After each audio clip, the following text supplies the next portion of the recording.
I'll be moderating today's webinar. The format of the webinar will be as follows. Our speaker will give a talk which will last approximately 30 minutes. Then we'll have a Q&A session. I have already received a number of questions, but please feel free to submit additional questions through chat. Now, the idea for this type of webinar came in my conversations with my classmates from class of '93. And as we were discussing the current situation in Armenia and how things can get better, it became clear that one of the things we needed was to substantially elevate the public discourse on this topic so that we all can understand what kind of future Armenia we want and how we can get there. So today's webinar, I believe, can contribute to such a discourse. And the reason is not only because our speaker, Professor Georgi Derlugian, has thought about these issues, but also he has spent his academic career studying these issues. He has published articles and books related to these issues. And more recently, he has offered his insights as part of commentary on current events in various Armenian media outlets. So let us welcome our speaker, Georgi Derlugian, who is a professor of social research and public policy at New York University. And he will talk about a developmental state in Armenia with a question mark. Professor Derlugian, please. Good evening. Since I'm in Yerevan, it is evening for us here. Right. In what is developmental state? During the Cold War, and that's almost the entire 20th century, there was a very clear distinction emerged that there is capitalism, and capitalism was associated with free market, and there is socialism, and socialism in the 20th century was associated with government intervention, which means, you know, some kind of central planning. These were binary opposites. The great French, who is admitting people, you know, I see several people, you know, very much like, I'm sorry, you know. We have someone who is. Yeah, on admissions. Yeah. So, Pierre Bourdieu, great French sociologist, joked that a truly strong orthodoxy never comes to us as one, but it comes as the opposition of the two. You know, presumably totally different things, free market or a central planning system. So in 1982, American historian Chalmers Johnson, expert on Japan and Korea, actually started his active life, his career in the 1940s as US Naval Intelligence Officer during the war, First World War II, and then in Korea. So he knew the theater quite well. So in 1982, Chalmers Johnson published a book with the title that became very famous, MITI, M-I-T-I, capital MITI, and the making of Japan's industrial policy. The original title was actually different, From the People Who Brought You Pearl Harbor. But Stanford University Press begged him to change the title because it sounded too offensive. But the argument was that MITI, which stands for Ministry of International Trade and Industry, sounds inoffensive and very much like nothing. Ministry of International Trade and Industry, what is that? That MITI, in fact, you know, very small ministry, you know, numerically very small, within the government of Japan, was in fact, as one of the reviewers put it, you know, the microchip inside the brain of Japan's robot. You know, that it was really in charge of coordinating Japan's economic success.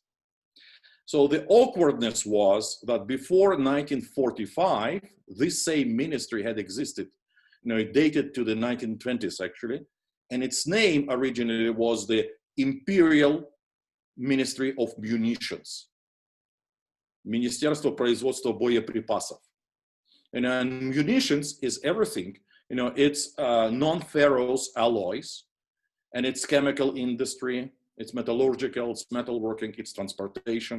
It's also food for the workers in these priority branches. So these were the people who really made the Pearl Harbor attack of 1941 possible, because they are the ones who made possible the creation of Japan's navy of aircraft carriers.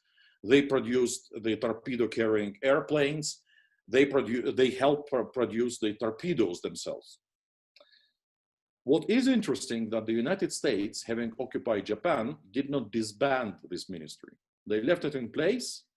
And during the war in Korea, which was a big bonus to Japan, Japan, let me remind you, was occupied entirely by the United States after the Second World War. And Japan was not formally, at least, a part of the Marshall Plan for Western Europe, the plan of American economic aid in order to jumpstart the bombed out economy of Western Europe. So in Japan, the same role was played by the American war in Korea, because the the Pentagon was under orders in Washington. Very consciously, the political decision was made to purchase everything that could be purchased as military supplies from Japan, from bullets to socks. You know, armies need a lot, especially 20th century mass armies, mass industrial armies. You know, they need a lot, and this was the golden reign that revived Japan's economy after the Second World War. And by the late 1970s, many people in America actually came to regret it. Toyota and Nissan, let me remind you, by the way, that the torpedo carrier, the airplane bombing Pearl Harbor, was called Mitsubishi Zero. Nissan was the main battle tank. There is another, very funny game I play with my American students, asking them, what was the most famous make of Porsche before 1945? It was not a car. I give you a chance, a hint to guess. It was a tank called Tiger Panzer. What was the most famous makes? Then we can go through more and more of it. Volkswagen, the pet project of Adolf Hitler. BMW produced, would you be surprised, actually submarines. The U-boats, the infamous German U-boats were actually BMWs, and so forth. Then the next question would be, have you ever seen, well, this is probably a question to Professor Armen Havakimian. Have you ever seen in the United States a French car? Are there any Peugeot or Renault in the American streets? And why not? But why the military industrial complex of the former enemies is almost exhaustively represented in the American market. But the military industrial complexes or automobile complexes, which is more or less the same, of the former allies, like France or even Great Britain, is not. So what happened? What happened was a political decision, to bring them in the fold, to make the former enemies into allies. But how did they do that? It was very, why did Americans do this? It's very clear. They didn't want to repeat the sad experience of World War I. And it worked. They wanted to turn former enemies into allies. So this is kind of gymnastics for our brain, to start this conversation more meaningfully. This is how actual political economy works in the world. You have to have either a threat or interest to get somebody investing in you. Better, you should have both. First threat, then interest. Now, the United States quite clearly understood that Japan had a different economy. And in order not to disrupt it, let's punish a few most visible Japanese war criminals, but leave the rest, pretend that they're technocrats and leave them in their jobs. The jobs actually are quite interesting, and after my colleague Stefan Asturian gave his talk about the defeat of Armenia in the recent war. Stefanos Turan is the director of Armenian Studies program at the University of California at Berkeley. He is from France, and therefore he used the French example to say that Armenia today has no state service. In France, there is a cadre of very highly skilled and quite highly paid state servants, functionaries, чиновники, who stay in their places despite the political parties changing at the very top. So the ministers come and go. But the deputy minister or somebody, the chargé d'affaires or whoever, so the head of the apparatus of the ministry always remains the same. And they are very dedicated because they are highly paid. As I said, very highly prestigious people.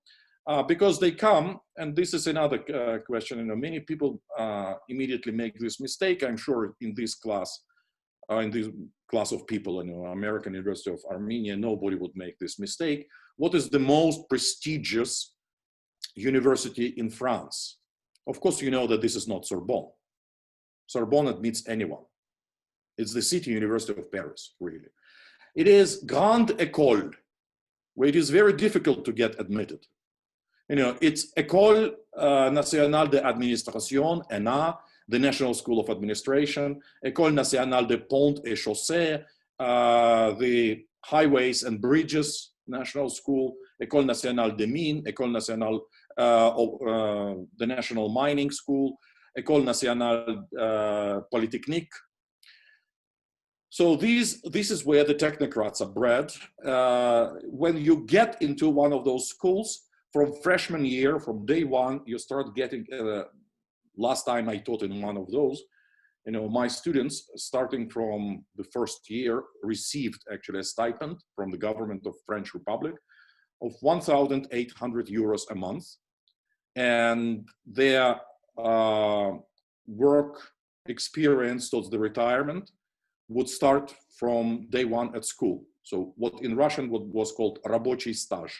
So 25 years, it's very much like in the military. After 25 years, you can retire. You are still quite healthy, you are mid-aged, you are in your 40s. However, before that, you must work very hard and you cannot refuse the assignments. So this is not like in the United States or in the market economies. So you have, again, I'm using deliberately Russian words because some of you would understand. These are realities familiar from the Soviet life. You might have heard them. Распределение. After your graduation, you have assignments, your job assignments. If you refuse the job assignment because you are being sent somewhere like Grenoble, like Vanadzor, you probably don't want to go there, don't want to move, you must resign your position and you return all the money that the government had spent on your education, which is a very sizable sum. In Japan, it was even more brutal, as you can imagine. MITI admitted about 1 in 100 applicants. So 1% of the applicant pool would get the jobs with Ministry of International Trade and Industry.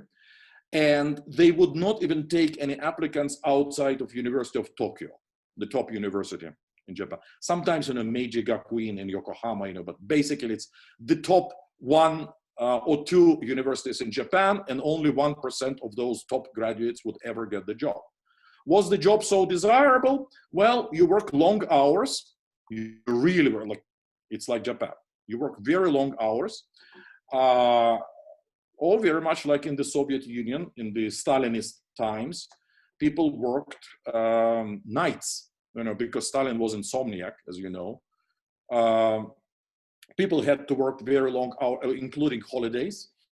And the salaries were not really that high.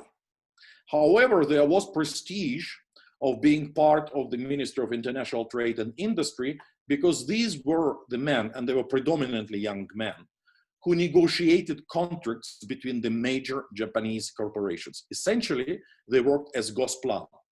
They did what otherwise, in theory, markets should do. They were telling banks like Sumitomo at what interest rate, they should lend money to, say, Sumitomo producing, the other branch of Sumitomo producing sheet metal. At what price sheet metal should be sold to Nissan?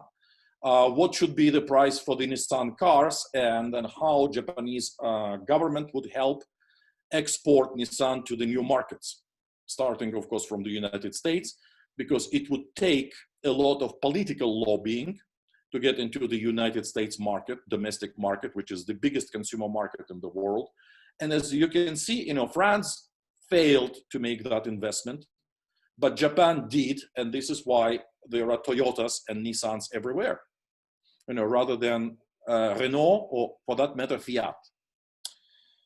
What happened with these very prestigious and extremely hardworking employees of MITI at the age of 40 to 45, they were allowed to take not a retirement, but private jobs with the corporations, where immediately their salaries would jump something like 20 or 30 times.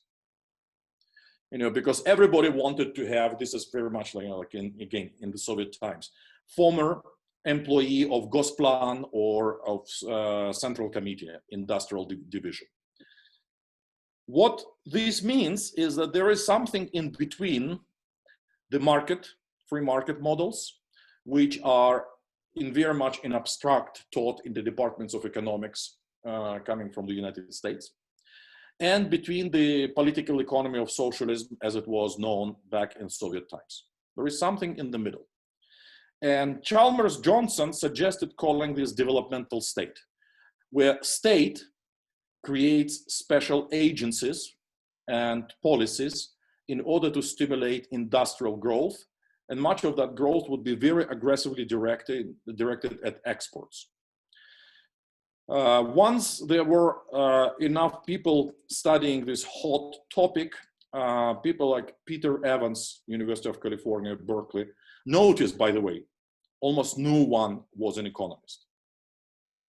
They were all coming from departments of political science or sociology like Peter Evans, or even history like Chalmers Johnson, economic historians, political economists and political science, kind of the people who study not mathematical models, but kind of more real stuff, or like what we do, public policies. So we discover immediately, similar policies in South Korea, but not only there. Brazil, once in a while. India tried to pursue them with less success. That's why, of course, Singapore, what we hear. It's also very important to study failures. When we speak about East Asian miracles, somehow everybody forgets about South Vietnam. There was Saigon regime, before it became communist, Ho Chi Minh City in 1975. Let me remind you, there was American intervention in Vietnam, and somehow it had failed miserably, very much like the intervention in Iraq and Afghanistan in our own days. There are countries, of course, we all hear about the importance of institutions. This has been the catchword for the economists in the last 20, 25 years. So in 1945, in Asia, who would have the best conditions in terms of institutions? Thailand, Malaysia, or the Philippines? Former American protectorate of the Philippines, whose constitution was copied from the United States Constitution, where the language, official language already is English. Majority of people actually speak English. I teach and I work in the United Arab Emirates. And without Filipinos, not only nannies, but all these bank clerks, shop attendants, Filipino engineers, it's very difficult to even imagine how the Emirati economy could function, because they are a very cheap third world version of English speaking or American educated labor force. But why are they third world? Why the Philippines remained poor? So this is what my discipline actually studies. Not abstract models, but looking at the actual comparisons. We cannot afford to have a laboratory test. We cannot put a country and say that, let's compare, the Philippines over 50 years to Singapore and to Mexico. However, we have to do this in real life. Someone would have to go, and usually it takes a lot of time, to compare. For instance, one of my friends and colleagues, Vivek Chibber, who teaches sociology at New York University in New York. He's from India, as you could guess from his name, Vivek Chibber. Went to India and wrote a book called Locked in Place. It is a comparison of South Korea and India. In the late 1940s, or let's say 1950s, as the first point of comparison, India was obviously more developed than South Korea. So when and why did South Korea overtake India? And what was wrong with India? Actually, very productive question is about what is wrong with many countries. So where did they take the wrong turn? Many economists, especially if you read, say, Bill Easterly, lots of them, the people who once worked in the World Bank, they publish books about bad economic policies. And yes, those policies, especially the policies, say, foreign exchange rates in regulated economies, like in many countries in Africa and in Asia in the 1960s, are conducive to corruption. Yes, all right. But if a wrong kind of policy or bad policy persists for 40 or 50 years, maybe they were not idiots. Maybe somebody was profiting from it. So when you observe, and now since I have little time, let me turn to Armenia. So when you observe a bloated and patently inefficient Armenian government apparatus, what we just saw in a real life test of a war, of course, in Armenia, the odds were against Armenia. Armenia was not fighting against Azerbaijan, it was Turkey. So basically the other team brought an elephant, very much like in the Battle of Avarair. But it's war, nobody can say it's unfair. In war, you do anything, which is possible, to win the war. There is no morality, of course, by definition. So there is only the test of effectiveness. Armenian state demonstrated quite poor effectiveness. Why is that? Because Armenians are lazy or stupid? As kind of, suggested, this is just a teaser, for Armenians. Of course, they would not recognize themselves as being stupid and lazy, because this is probably not in the list of ethnic drawbacks. Then what? Could it be that, very simple, in the 1990s and 2000s, one after another, the post-Soviet presidents, in order to win the elections, stuffed the government apparatus with low-skilled, but also low-paid, bloated, personnel, too many of these people, budgetniki, as they're called, rather derisively in Russian, but in the expectation that those people who are on the state budget would mobilize votes during the elections and would not cause trouble between the elections. Otherwise, you really cannot demand very much, So this is part of social policy, So they kind of get a job. If they can make extra money through corruption in those jobs, well, you want a share of that. You don't want a very effective police and prosecutorial apparatus or tax agencies, because if you are president or anyone important in such a system, you are rewarding your own clients by giving them exemptions from law. And therefore, you really don't want law enforcers who are uncompromising, honest cops. I think, this is all quite recognizable, but also very easy to understand. But usually, we end up on a note of moral indignation. Why is it so bad? So, and that usually is asked as a rhetorical question. But as a sociologist, I actually give answers, a hypothesis to rhetorical questions. Why is it so? This is why.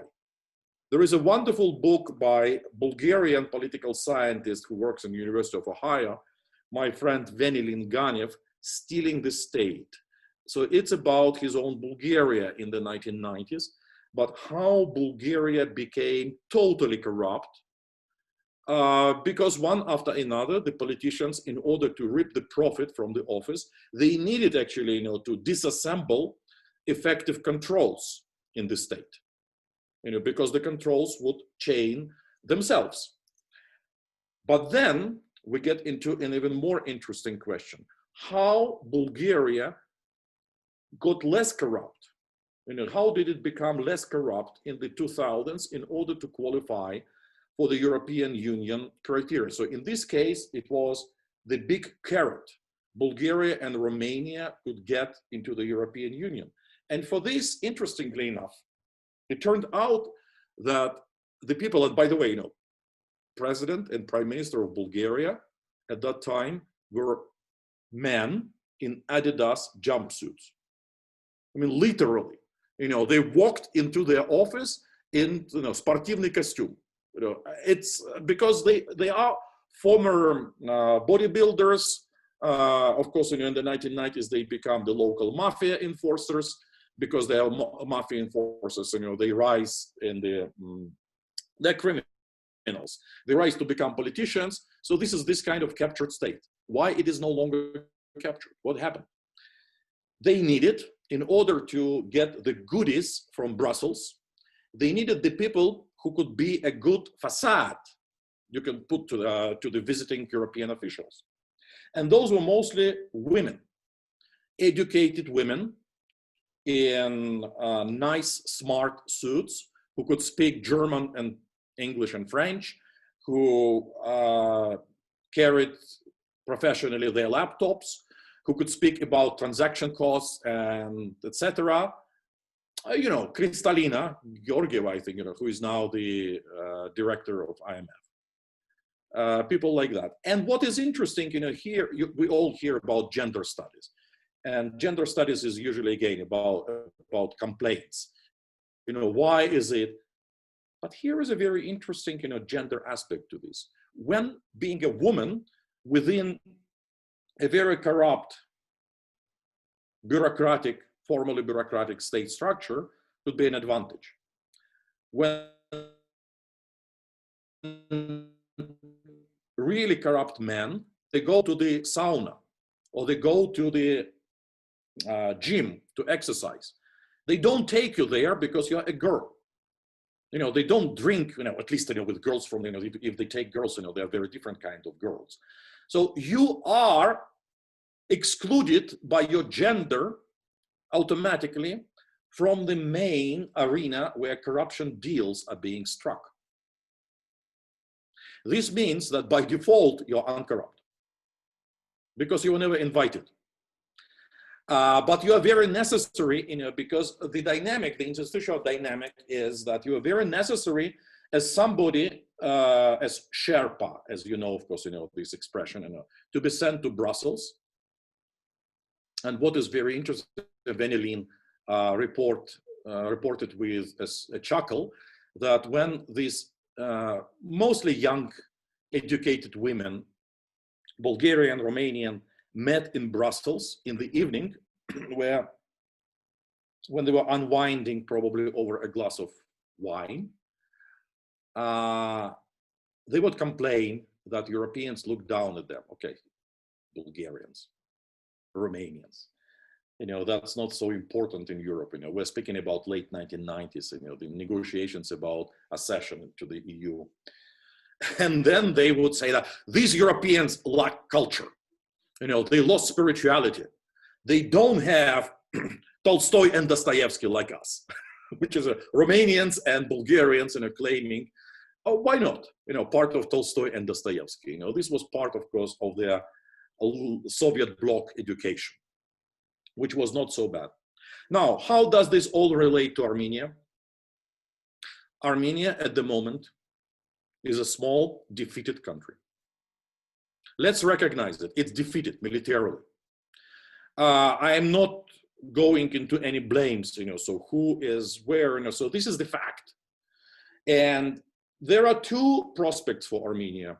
Within another 10 years, the country is depopulated and it disappears. And it will work as a self-reinforcing process, because the first to leave would be the people like you, because you can leave first, because you're better skilled, because your education allows you to get jobs elsewhere.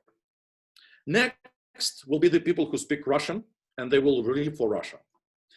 Eventually, there will be only the Armenian speaking, probably mostly peasants in small villages. The towns would be populated by the migrants from third world, because still Armenia is a very enviable place compared to many places in South Asia. Somewhere, but it will no longer be a Republic of Armenia. I don't want to go into this detail. You don't need a professor of New York University to tell you those details. As I always say, for this, you can go to any protest rally in Yerevan, or you can just talk to a taxi driver. Why you might need a sociologist from NYU like Vivek Chiber or myself for the more inspiring stories, for the stories of South Korea, but also the warning story of the Philippines and South Vietnam. How did South Vietnam lose it completely? You need us probably to ask more specific questions about how did and under what conditions, how did the de-corruption processes actually pass in Eastern Europe, in East European countries, and why they did not happen to such an extent, say, in Georgia. What is the situation? For that matter, it's very important actually to know what is the situation in Azerbaijan. Or in Kazakhstan, former Soviet republics, of course, have very special importance for Armenia. And then the final question is what is to be done, and it's quite clear. What is to be done is to build in Armenia something like MITI. However, it might end up looking like Soviet Gosplan. Will we be surprised? Probably not, because by the way, MITI in the 1930s was learning from the Soviet Gosplan. So what is to be done is actually very well known. What should be there in Armenia in 5 or 10 years from now? Much smaller, much better paid, much more skilled, much more authoritative, and maybe quite authoritarian, bureaucratic. I'm not afraid of this word because I'm in the school of Max Weber, bureaucratic, rational state. A very different kind of state in Armenia. How this could be done, we have many examples, this is all very well known. Why it should be done? Well, the defeated countries learn the best. And that's Germany, that's Japan. So Armenia is a threatened and defeated country. It has diaspora. It has its own skills inherited from the Soviet Union. So we have something to build with. Human capital we have. Who is going to do that? That's the biggest question now. And it's a political question. Who are going to do that? So we are all in a position probably to give great advice. We can discuss this advice between us. Who is going to listen to it? Who is ever going to implement it? That is the question for the moment. Thank you very much. I spoke for exactly 34 minutes. Let me shut up. Lecture here is up. All right, Gary, thank you very much for the great talk. I got questions that I'm going to now sort of go through, and this will be our continuation of this discussion. So let me ask something which kind of first directly related to what you were talking about. Do we have any reason for optimism that any Armenian government in the near future will have the capabilities, the capacity and power to set and achieve appropriate developmental objectives? Is it a question to me? That's a question to you. Do you have any reason to believe in that? Let me see. Can we create the MITI? Yes, of course. Of course we can. There were questions here, but chat is in such a small letters, so it's 8 point probably on my screen. So somebody said that you are wrong, we are not leaving the country.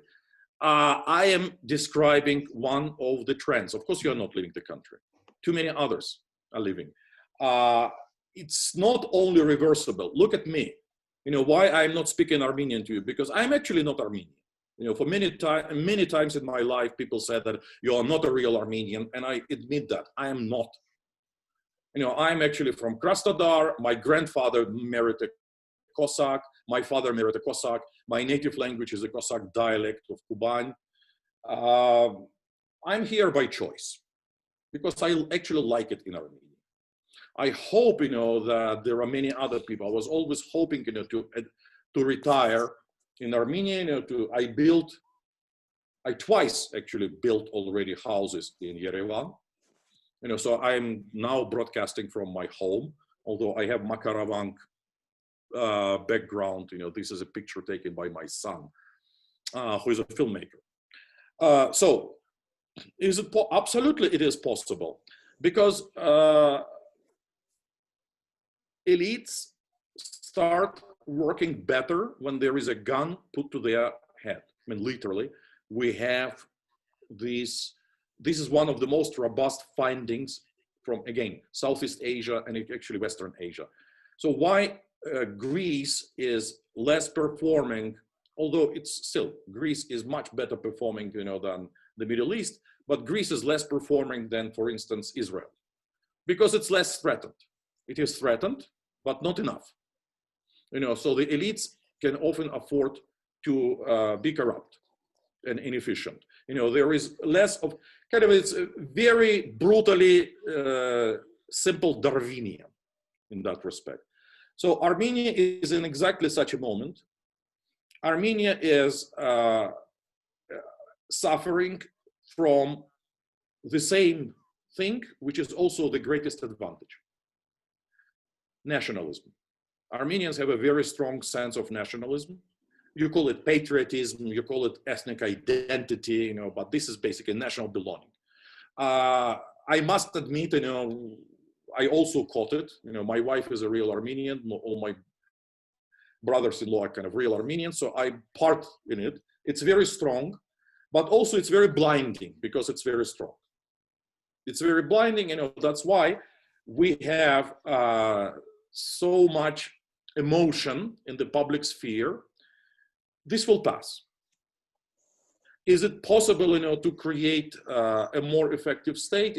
The trajectory actually has been in recreating efficiency since the collapse of 1991. That was a real collapse. But Armenia was kind of bouncing back slowly, inefficiently, but it was coming back with the rest of post-Soviet republics. But unlike, say, Belarus or Kazakhstan, who cannot be afraid, or actually Azerbaijan for that matter, who might not disappear, Armenians really have two big advantages. Armenia is in genuine danger, which makes you work. And Armenia has a big world diaspora, which actually helps. Because if you look, there is another subclass among the developmental states. I would call the kind of diaspora states. Do you realize that Singapore is a diaspora state? That they're all around the world, those Chinese. That actually, much of all the starting economic growth in China in the 1980s was through the overseas Chinese getting there via Hong Kong. But Israel, but you usually very rarely think about it in these terms, that Greece is a diaspora state. How many Greeks are there in America and how many are coming back? But you very rarely think about such diaspora states as Ireland. Usually, diaspora is the result of very difficult history, that at some historical point, too many people left the country.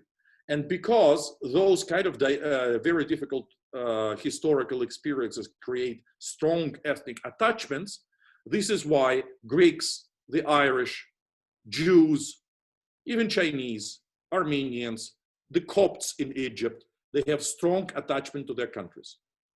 To finish with this, do not overestimate even the Turkish diaspora.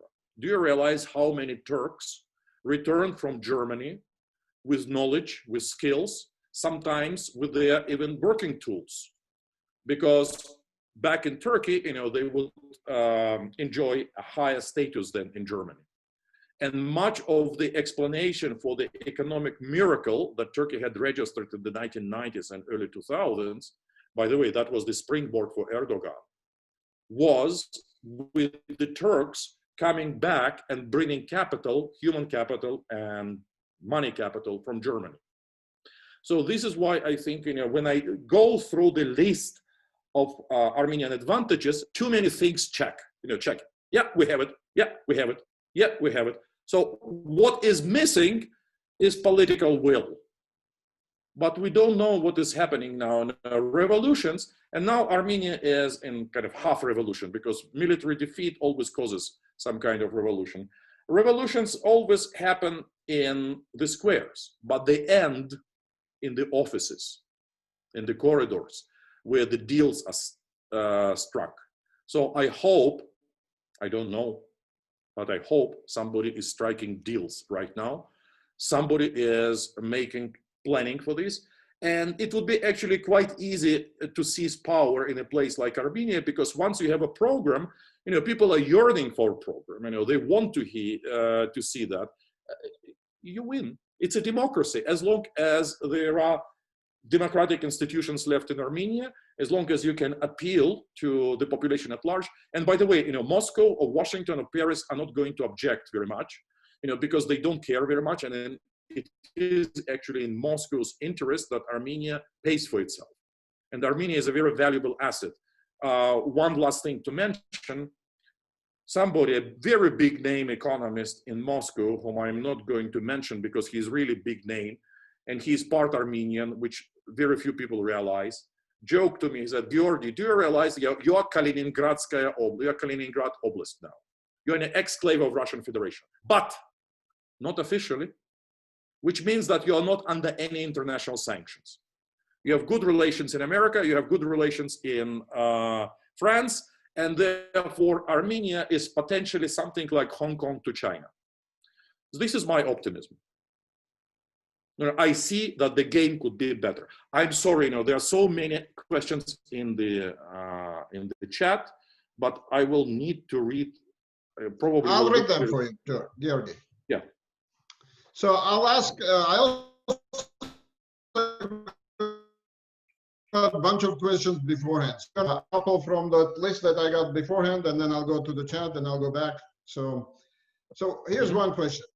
So one of the main problems in our society seems to be inability to listen and accept someone else's perspective, unwillingness to compromise and build consensus, which would allow us to move from a dream world to the real world and identify and achieve pragmatic objectives. Do you agree that as a nation, we have a special problem here and how to address it? Oh, everyone in the world is a very special nation. If you haven't seen Americans recently fighting at the Capitol Hill, you haven't seen nothing yet. So no, Armenians are not, in that respect at least, Armenians are not special. This is the result of the lack of what Antonio Gramsci, a great sociologist of early 20th century, called lack of hegemony in society. It's kind of the agreement about who should rule. And there, I'm in disagreement with so many others, because I don't see anyone who can credibly rule or lead in battle. Therefore, of course, everyone else seems to you to be an idiot, maybe because they are idiots. I speak about, of course, only the internet, where the internet offered an opportunity for everybody with whom not even their family members wanted to talk before. Now you can address the whole world, because nobody knows who you are and from where you are broadcasting, your opinions and refuting everyone else. Of course, Armenians have a special, Armenians are part of Eastern Mediterranean culture. It's Southern European. It's kind of, the culture of drinking coffee, playing backgammon or nardi, tavla, and arguing. Everyone having a strong opinion. Let me finish, this with a joke, but real story joke. I once approached Zbigniew Brzezinski at one of the occasions in Washington, D.C. and asked him, Mr. Brzezinski, when will your famous or infamous secret memo from 1977 prescribing to start the collapse of Soviet Union from the Karabakh conflict, when will it be declassified so that we can read it? So he turned to me, smiled, and said, oh, you must have been to Yerevan. Of course, only in Yerevan, everybody knows about my secret memo. Otherwise, in Yerevan, everybody knows what is there, so they don't need declassifying. This is just, in part, this is just human. In another part, this is our Southern European culture. But this is also what makes Armenia attractive, frankly, so that it's not exactly Denmark, but this is why it is so much fun living here. So once we have a political team, a credible political team, I expect much more agreement there, or the people with big mouth people would have to shut up. All right.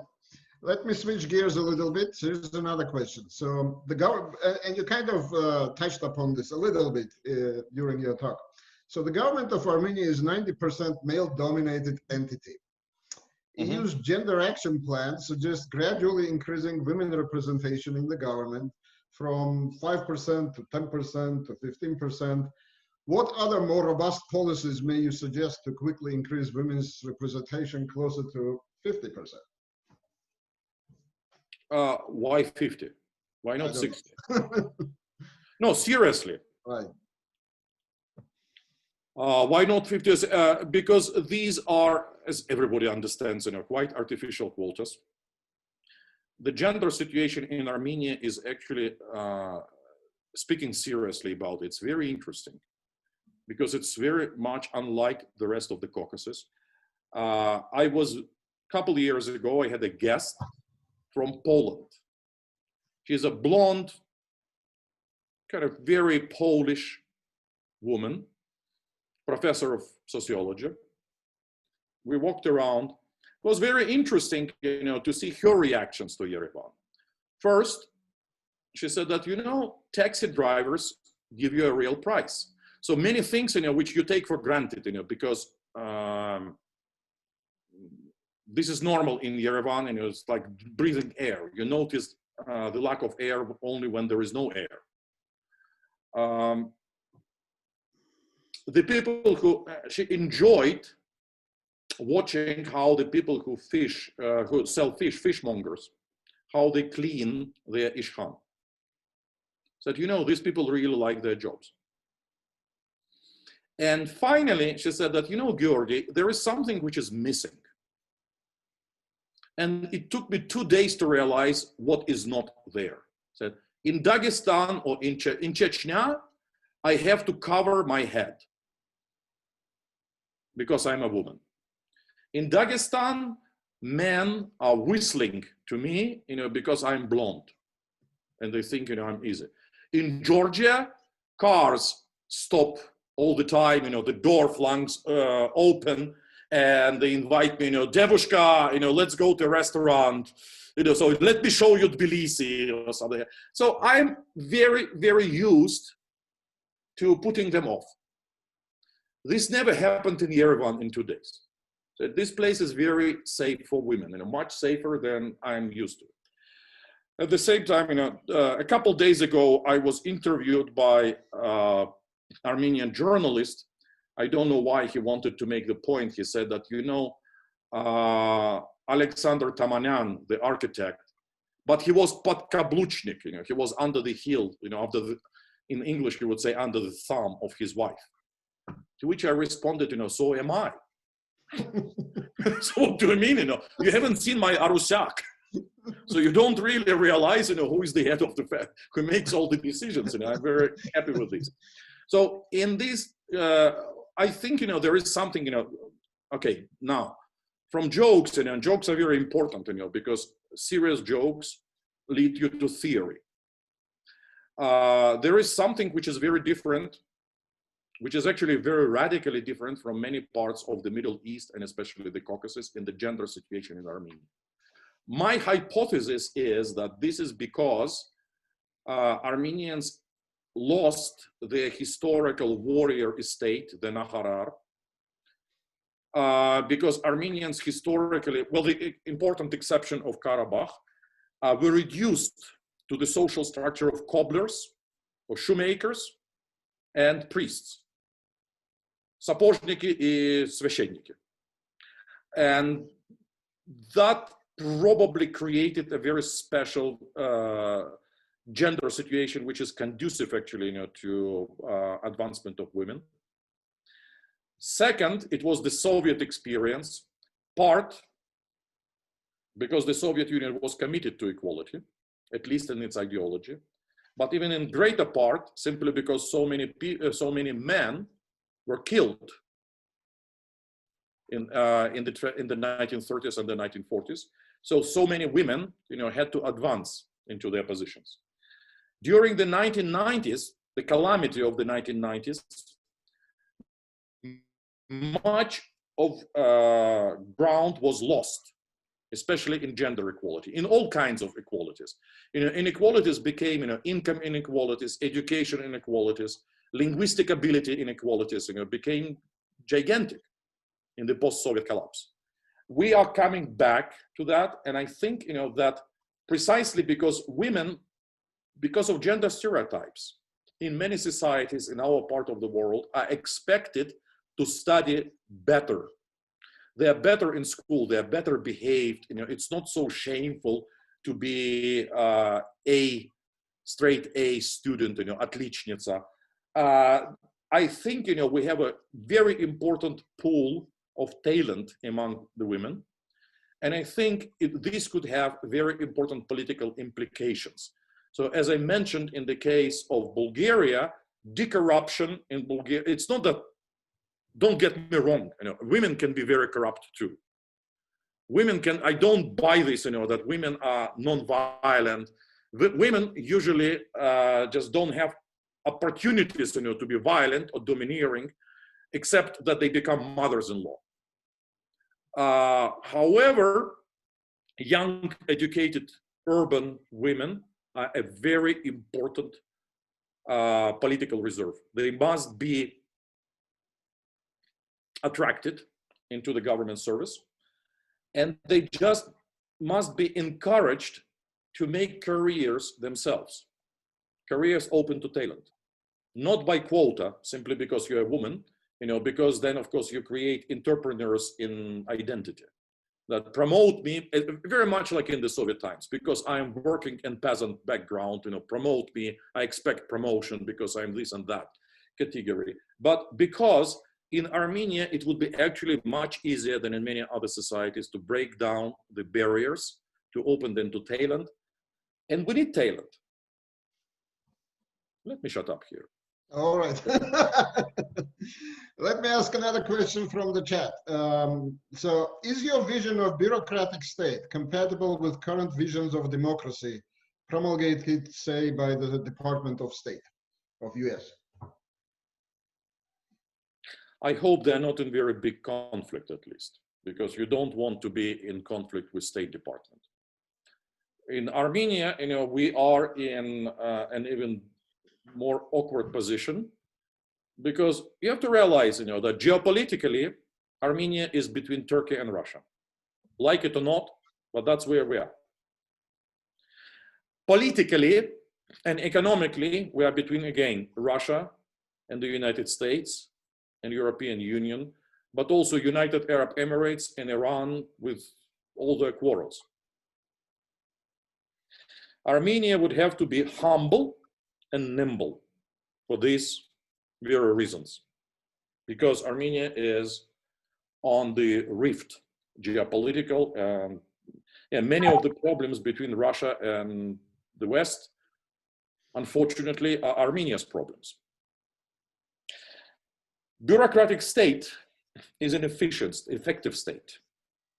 And when State Department, or for that, this is one of the arguments which both State Department, but also Moscow would accept for all the ideological differences. Do you want a failed state or an effective state? Do you want a reliable partner in anything? Because, and there is, if you want, I can give you quotes, from big names like Samuel Huntington. By the way, you know that Huntington's wife was Armenian from Brooklyn. Samuel Huntington, who argued, that successful democracy is built only once there is a successful bureaucracy. Because bureaucracy is the state apparatus. And then the difference between, it comes first. The difference between authoritarian and democratic regime is the difference in steering. How do you organize the selection of personnel for the state, and how do you organize the decision-making process? But in order to have a decision-making process, you must have the apparatus, which can implement those decisions. And I can get you wonderful quotes from such classics as Charles Tilly or Max Weber. So if we are into a debate, call me. I will help you with State Department, because many of them are former students of mine anyway. All right. Here's another question. If we would discuss the future of Armenia in the context of three imperatives: national security, national identity, security, and economic development, how would you rank these priorities and why?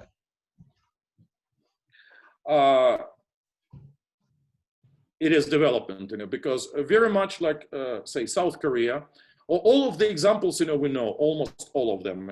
Israel is a particular case, because it's Cold War, it's the American influence, it's the guilt after the Holocaust in the West, and lots of things. But otherwise, if Armenia has anything in common with China under Deng Xiaoping, China after 1979, is that militarily it was defeated. China had nowhere to go, because Taiwan was still there. Americans were in South Korea. China had a war with Vietnam in 1979, let me remind you, and China could not overpower Vietnam. Two socialist countries fighting against each other. Armenia is in a similar position. Unfortunately, Armenia has not much diplomatic or military agency at the moment. Why?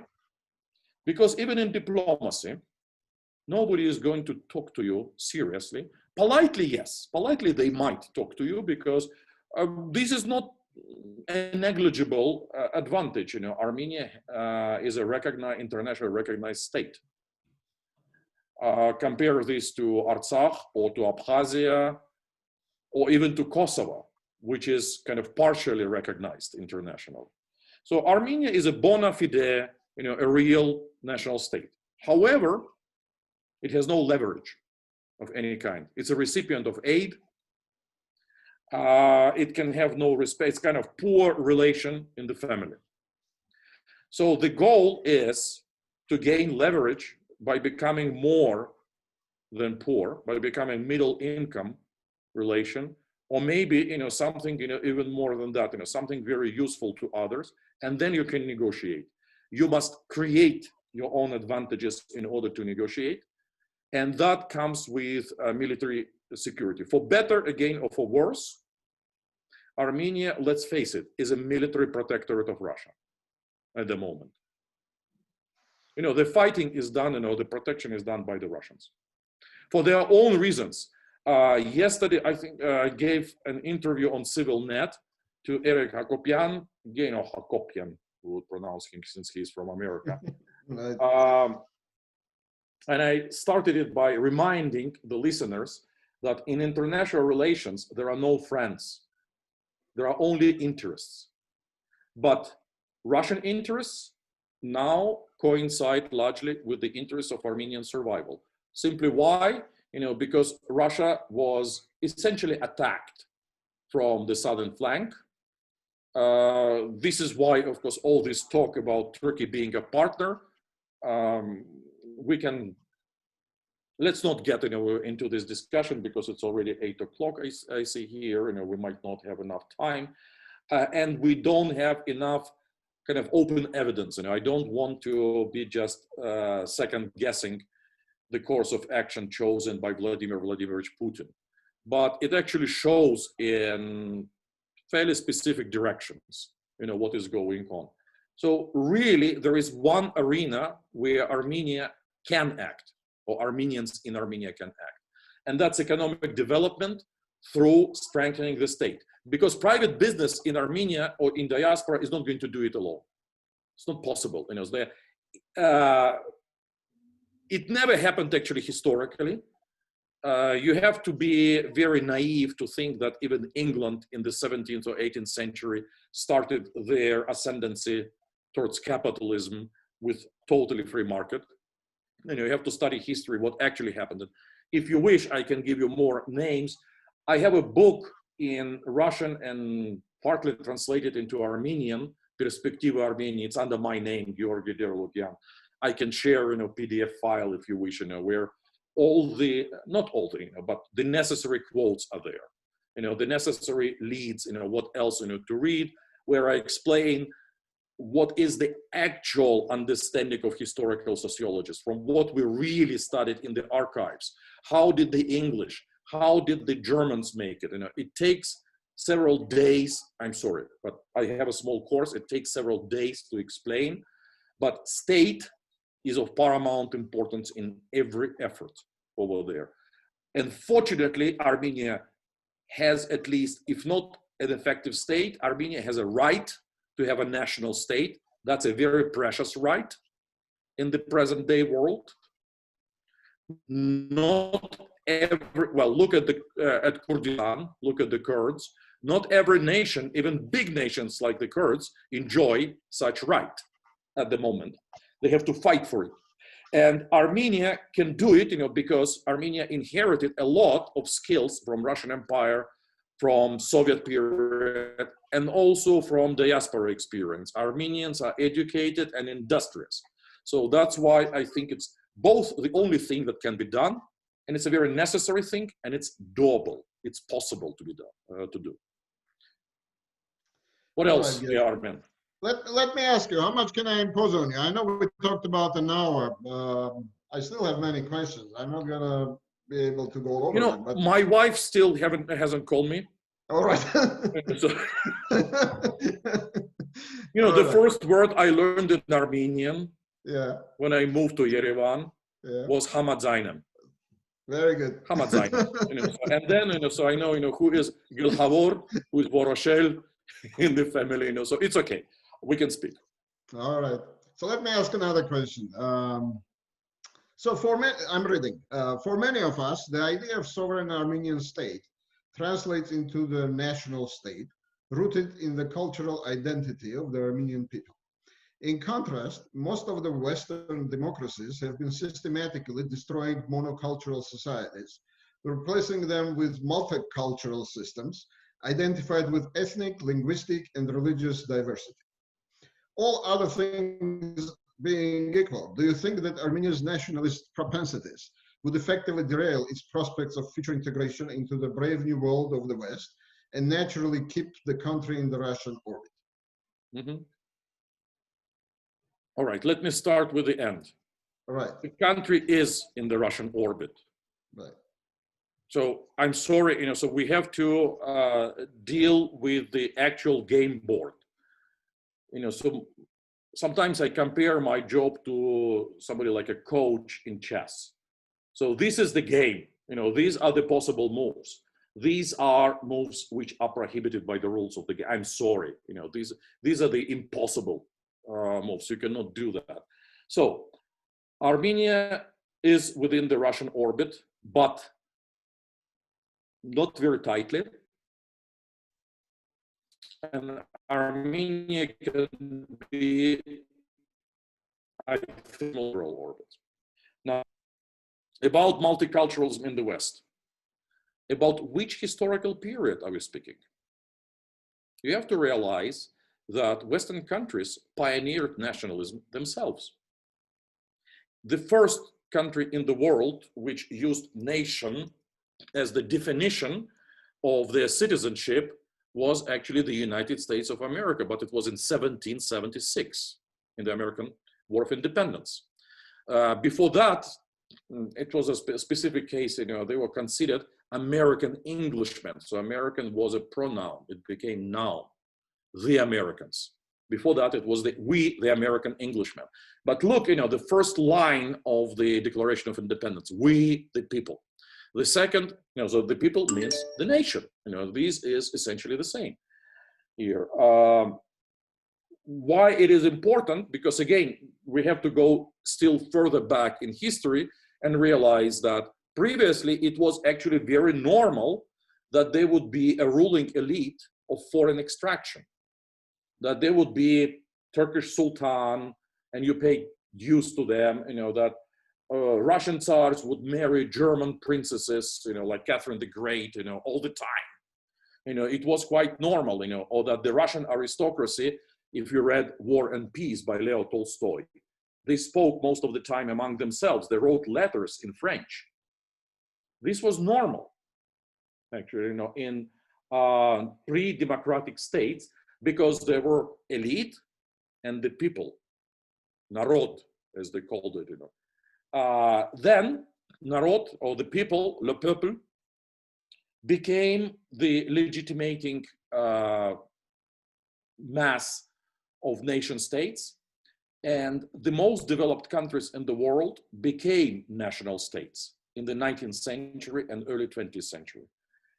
This led to two catastrophes of World War I and World War II, when national states clashed over their national identities. Of course, you know, there is economic analysis to that, that this was imperialism, but French went to fight for the French flag, and Germans went to fight for Germany. And look at their national anthems, you know, so what kind of multiculturalism? Give me a break, you know, in the first half of 20th century.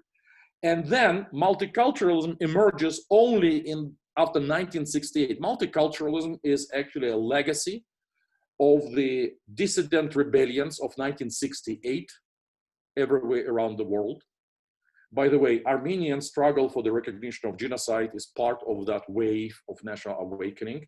So it's because every nationality who could press charges, they began pressing it. By the way, this is the cause of the Basque resurgence and Catalan in Spain. This is when Irish liberation movement resurges again in Northern Ireland, and we get the terrible conflict lasting decades in Ulster in Northern Ireland. But this is also African American in the United States because it's just a nationality question. Now, it came to a very important issue for the Western democracies. What is the legitimating principle?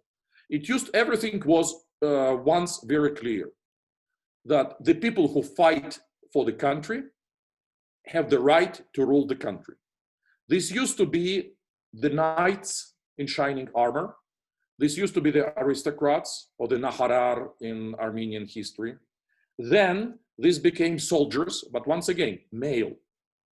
In 20th century, this also became female because there were so many nurses, because it became in World War I and World War II. Have you ever actually thought, since we go into gender issues here time and again, why Enlightenment in the 18th century did produce several very important women writers, but no women rights movement? 19th century Romanticism, again, George Sand, you know, produced women writers, mostly writers, but not a movement for equality. Only the socialist movement, and late in the 19th century, and part of liberal movement, the common suffrage movement. But women in the West gained the right to vote after World War I, not before. Before World War I, only Australia, I think. Very resistant. After World War I, why? Men are coming back home and women gain the right to vote. So much of the women liberation movement comes from the world wars. Then minorities, because say the United States of America, again, you mobilize African Americans for wars in Korea, in Vietnam, and now more and more. How can you give guns to people and deny them equality? So this is something, which was moving so many of these problems in the West. It's a so why I'm telling you, it's almost a small lecture here, because I want you to appreciate the complexity, and that what you see right now is just a moment in the history which is still developing for the West. So don't compare. Now, Armenia had a different trajectory. Here, okay, it's time for a small joke, because I teach to many undergraduates, so you realize I always try to wake them up after 15 minutes. I visit my medical doctor in Abu Dhabi for routine checkup. And the medical doctor is from India, of course, like almost all skilled personnel in Abu Dhabi. And he asked me, he wants to take a vacation, he wants to see snow, and he heard the incredible rumor that there is snow, it snows in Armenia in winter. You fly only 3 hours from Dubai, and there is a Christmas tree. Or, so this sounds very incredible. They love, this change of the scenery. And so he asks me, is it also true that the main food in Armenia is broiled pork meat? I say, what? Horovats, it's called, yeah. Chalahach, yeah, it's, and a lot of wine. So yeah, there is a lot of wine, there is brandy, and there is a lot of pork meat. So what is the proportion of Muslim population of Armenia? So the proportion is actually close to 0. Actually, it is 0. There are some Yazidi, they are not Muslim.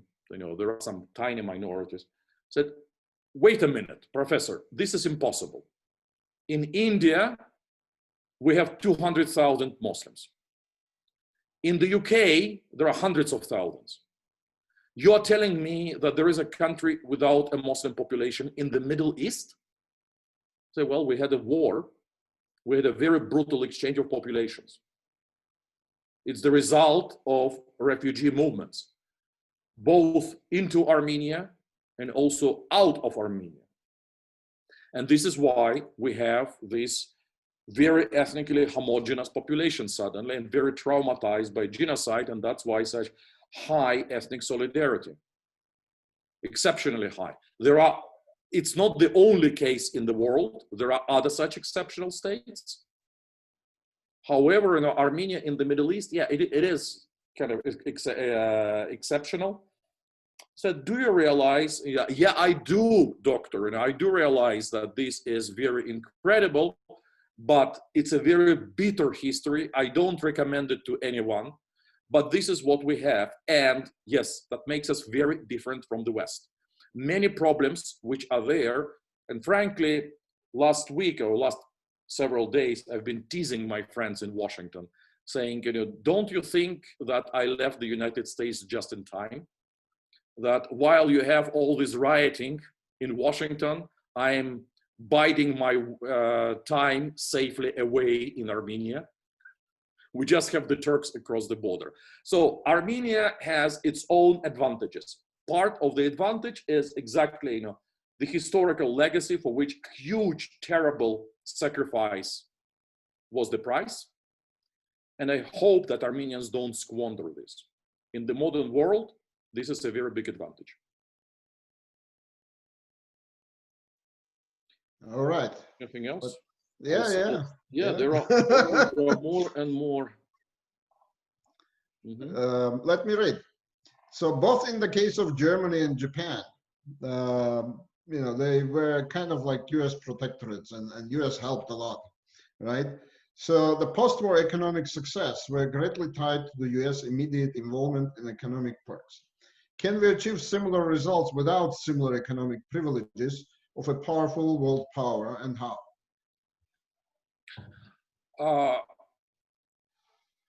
Of course, the 1950s was the biggest economic expansion in human history. Since 1945 to the crisis of 1973, world economy has grown 4 times. It's more than in the previous 500 years combined, more economic growth, because pre-modern economic growth, as you probably realize, it was extremely slow. Then 19th century was, it was taken off. But what happened between 1945, really, in many countries like the United States, because they were not bombed out, between 1940 and 1973 was extraordinary. Those who participated in this reaped great benefits. And by the way, that includes Armenia. Because where do we get, Mergelian Institute, even, the opera house, that became operational really, after the Second World War. Much of Yerevan, much of the whole Republic of Armenia, the industrialization of Armenia, that's the period of the 1950s, 1960s. Now, could this be repeated? It's going to be difficult, yes. But you have to play with open eyes, open for opportunities. You have to be very pragmatic in this, and you have to understand, that you are doing this for something very important. It's the survival of the nation. So I'm not going to disclose, but several times in recent days, I was offered, to participate in building yet another think tank, another research program. And there were many names for it, like global cooperation, international strategy. I said, no, call it Armenian National Survival Foundation, because it speaks to the point, that what is at stake is the survival of a small national unit. Actually, not very many nations in the world can boast, and especially dispersed nation like Armenians, that they have a touchstone in the national, somewhere in the national, reservation, if you will. So because this is a very small part of the historical territory, yes, but this is genuine Armenia, populated by Armenians, and its survival is at stake. Is it possible, to play many different sides in the world? I hope so. Again, another story here, because I cannot predict that it will be successful, but I taught for 15 years in Chicago at Northwestern University. So the Kellogg School of Business, some of you might know what is Kellogg School of Business, and it was part of us, was across the street from my office. Once in a while, I received phone calls from angry parents. I'm not paying megabucks, for my daughter getting C- in some goddamn history class like yours. Something. Or how would you describe the importance of your class for the resume of my daughter when she's applying for global business consultancies? To which I would respond that, when I was the age of your daughter, I was a student at a small and very elite college in Moscow. My class, by the way, women were not admitted there. It was African and Asian languages, and my classmates were mostly choosing their careers between, not just in KGB, but between the first and the second directorate of KGB. Foreign intelligence and foreign counterintelligence. That was the most prestigious. So in my nightmares, I could not have imagined teaching your daughter in the middle of America. Yet here I am. And at that time, I was something like 40 years old. Not even very old. I'm teaching something very important, how to deal with completely unexpected global shifts. So what makes you believe that 15 or 20 years from now, when your daughter applies for global business consultancies, there would be any global business at all left? So I'm teaching your daughter how to survive. I hope, that part of what I've been talking about, discussing here today is not just economic discussion of political economy, it's also inspirational, because it's a game. And again, compared it already to chess. It's actually not like chess. It's more like nardi. It's backgammon. And even better than that, in backgammon, you have dice. In Armenia, called them zar. You know, there are, in normal backgammon, in normal nardi, you have 2 zar. In world politics, you have 6 or 10 maybe. Because we cannot predict, but I can predict only one thing. We cannot predict what is going to happen in Turkey 10 years from now, but I can predict, you know, that Erdogan would be gone by that time. We cannot predict what is going to happen in Russia 10 years from now, but I can predict that they must try to modernize once again.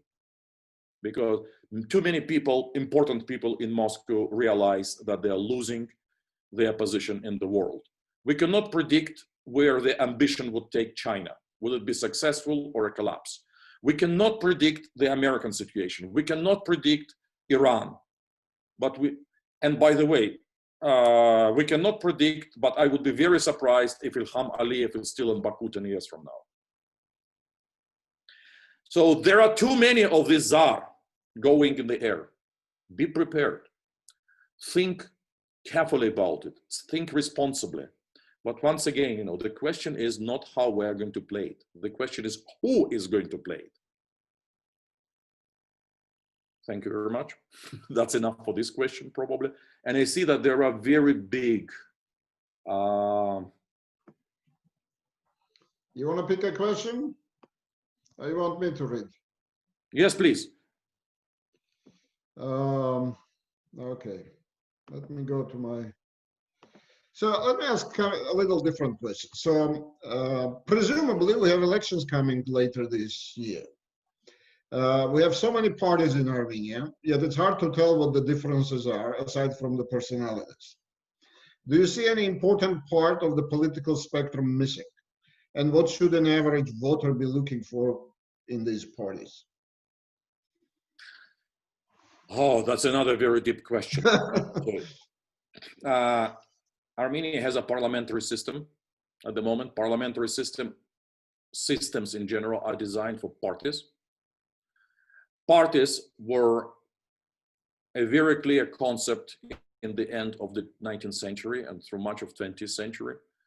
But it's much less clear today, because what is social democracy when 8-hour workday had been long ago achieved? You know, what social democracy is about.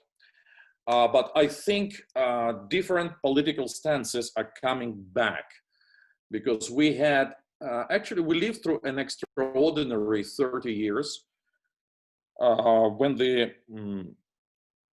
ideological dream of free market and American style democracy, not a real American democracy as it existed. With actually, you know, again, I'm from Chicago.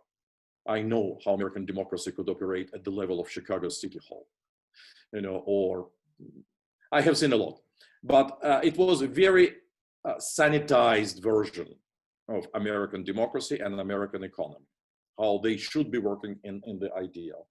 So that was part of a circumstance which was not necessarily predetermined in the 1980s, when the Soviet Union was still in existence and was trying to merge with the European Union.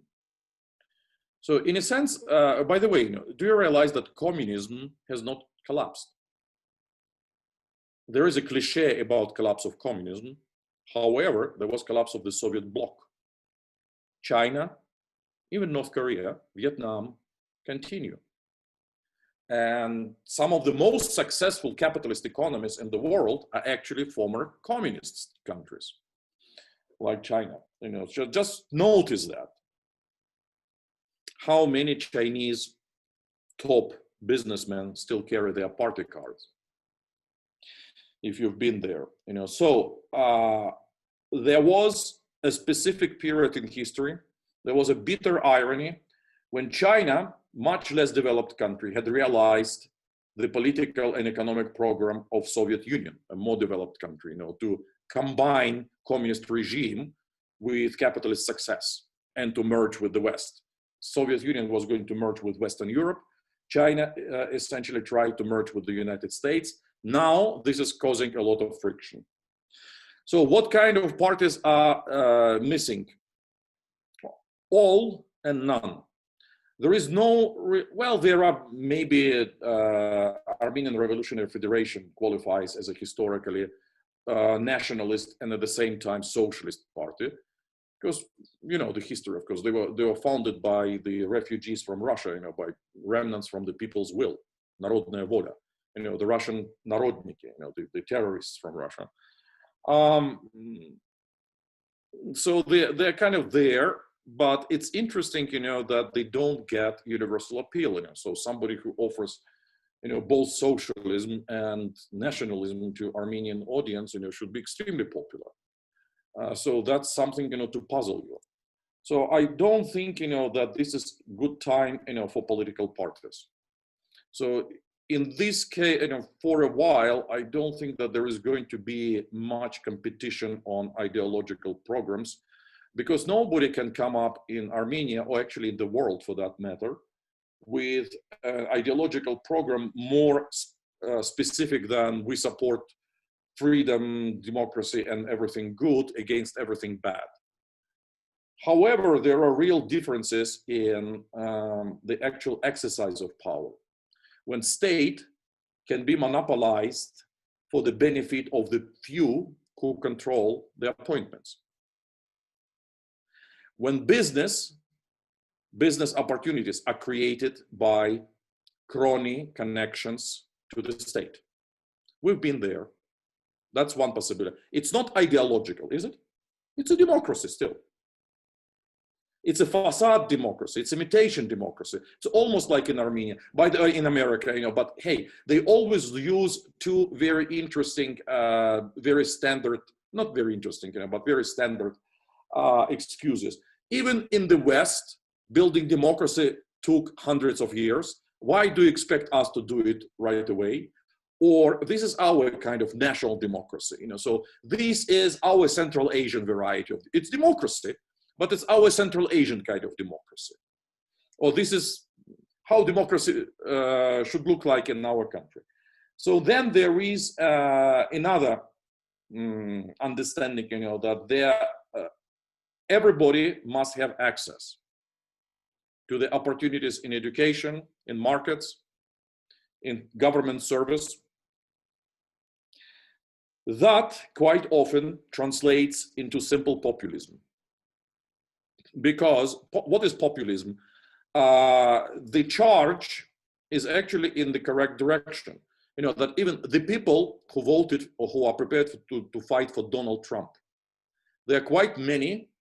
And do you think they're all idiots? You know, or they were all bamboozled or brainwashed? You know, they have real grievances, I'm afraid. And this is why, by the way, I don't expect the American domestic political troubles to be over very much soon. But there is no, how should I say, well thought program for the realization of these essentially egalitarian urgings. So those who come up with it, you know, I think, you know, 21st century is going to be not ideological, but much more the programmatic century, you know, that the people who can show that this is what can be done, this is what we are doing. If you support us, I think in 5 years, we hope to achieve this. There will be better schools. We hope to create jobs in the country. This is what we are going to do about the countryside. And why you should trust us? Okay, give us a credit, because you know, we might have, you know, people you already trust in our ranks. We might have some names, you know, which would help. But otherwise, we have a credible program. Do you like this program? It's simple enough. And I taught so many undergraduates in my life that I do believe that political theory, which cannot be explained to a sophomore, to second-year student, is not a good theory. You know, we are not in nuclear particle physics. You know, it must be explicable to common voters. So if you believe in us, give us a credit, vote for us, and then 5 years from now, let's see, you know, what happens. What is another very important achievement in Armenia, what very few Armenians actually appreciate, that Armenia is a fearless country in terms of politics. People, to speak anything, to go in the street and say that Serge Sargsyan, Nikol Pashinyan is an idiot is just so easy. You realize. Try doing this in Baku, by the way. Second, and it's very easy actually for Armenians to rise in insurrection, because they have done it at least several times in the last 30 years, starting from the Soviet period. And through this is what I studied as a sociologist, Electric Yerevan and so forth. There is also very important experience on the other side, authorities and police, in knowing that you should not behave like in some other countries, in many others, including the neighboring countries in Armenia, because this is post-genocidal nation. You don't kill and beat up fellow Armenians. There is more or less observed taboo on mutual killings. These are all very important conditions for a successful political system that many Armenians, especially today, in the aftermath of a very painful, sudden defeat, do not appreciate. But there are these opportunities, there are advantages, structural advantages. My job is just to point out, that they do exist. You take them for granted, like gender relations in Armenia, like the lack of fear of police, for instance, or of repression. And this actually could be played productively if somebody could come up with a convincing program and, much more importantly, a convincing team of capable people. That's all.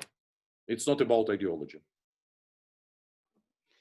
All right, I don't want to exhaust you, so let me maybe combine two questions in one, and then kind of we can wrap it up maybe. Although we have many, many questions still. Yeah, I can see. I would need eyeglasses at some point. Yeah, well, we'll be I'm here very until... sorry, if I don't answer all the questions, because sometimes I just don't see them. Right. Sometimes it's not that easy to go through the chat. Yeah. Should I read for you? Yes, please. All right. So let me combine these two. So one question is, the US and Russia are not on good terms, right? So, and if this continues or gets even worse, what will happen to Armenia? How can Armenia kind of survive and do well in that kind of situation? And also kind of related to that, maybe, do you think any other kind of strategic partnerships with other countries like China, Emirates, or whoever can help us in that situation? Let me start with the second part. Right. The latter part. As I said, well, but it's not me, it's British Prime Minister in the 18th century. There are no friendships in international relations. There are interests. It is the job of diplomats, and that's why Armenia actually needs good diplomats, because diplomacy in general, it's part of warfare and economic development. Why is it part of warfare? Because diplomacy decides how many enemies you are going to fight at a time. You help the military.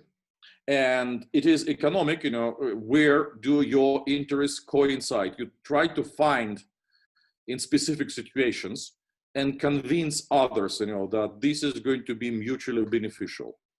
So diplomacy is not just about cultural exchanges, let's put it this way, or holding, the days of your country in another country.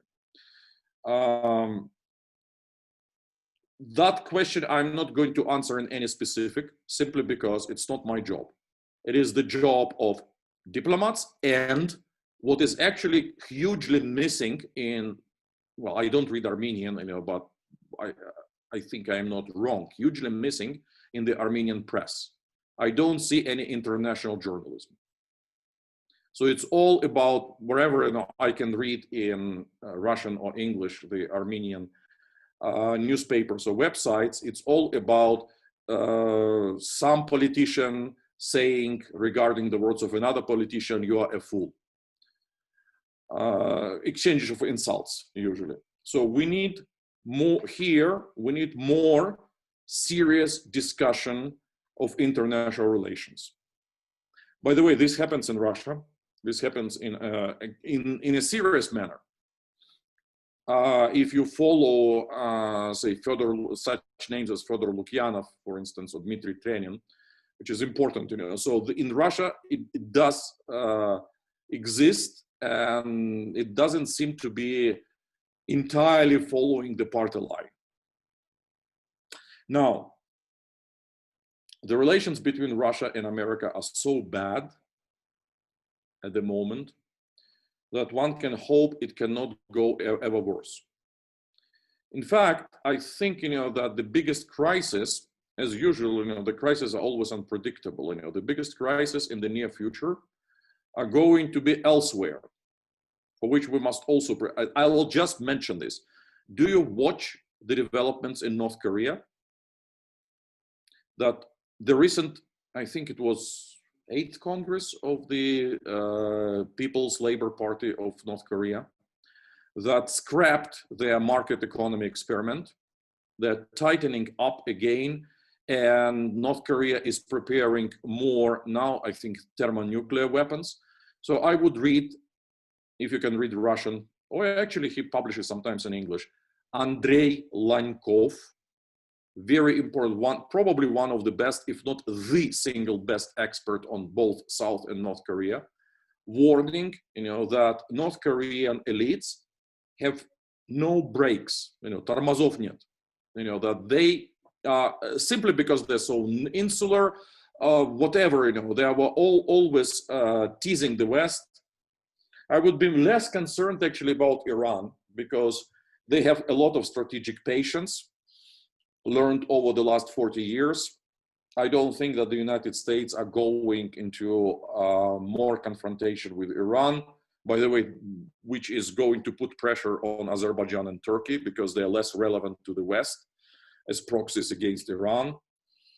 That could be an important thing for Armenia. However, don't forget, that there is a conflict, a serious conflict between Pakistan and India, with China once in a while participating in it. Both are nuclear powers now. Azerbaijan was officially supported by Pakistan in the recent war against Karabakh and Armenia. If you noticed, many of you noticed that. Azerbaijani foreign minister has just visited Pakistan together with the Turkish foreign minister, and Erdogan made pronouncements of very explicitly anti-India nature. What is going on there? So something could be brewing, and that something could overboil at some point, and that would very directly involve the South Caucasus, simply because Azerbaijan is on one side and Armenia and Russia probably would be on the other side. And by the way, the United States as well, because the United States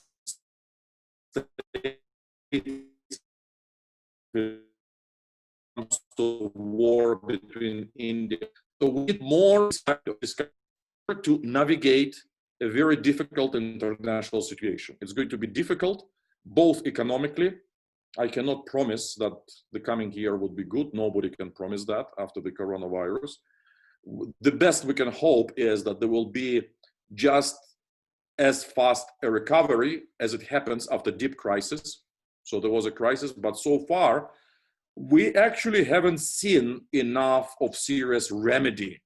Like the crisis of 2008 was kind of left there. It was never really overcome. It was flooded with money. On that, I can recommend Adam Tooze, Tooze, Tooze, Crashed. That's in English. It's actually translated in Russian, Krach. It's about the crisis of 2008. It's economic historian from Columbia. Right now, he's at Columbia University. By the way, also a friend. So it should be possible. Before the war, I used to invite everyone to visit, and I hope it will be possible for them still to visit Yerevan. So Lankov, Tooze, many of the people I cited here, they're first class, they're world stars. And yes, once in a while, they do come and visit in Armenia. Or at least they used to. So we need very good navigation, international navigation devices for Armenia. So it's not only domestic policy, because in a small country like Armenia, let alone small country as exposed, but also as connected as Armenia, there cannot be a division between domestic and foreign policy. That's how I would answer it. How Armenia could survive. It's going to be difficult, but don't think everything is now about Russia in the world. There are other crises. All right, Georgi. I think I should thank you for your patience and time you gave us. I like a lot your presentation. The questions, we still have a lot of questions that I could ask, but we should be realistic, and many questions also You have my articles. Say it again. I must thank everyone. I'm very impressed, and a great audience, how many people, and then the questions. Armen, you have my a stock of my writings, right, on Armenia and other politics, right, in English and in Russian. Right. So we can share that. Nothing Right. is very much proprietary. Let's put it this way.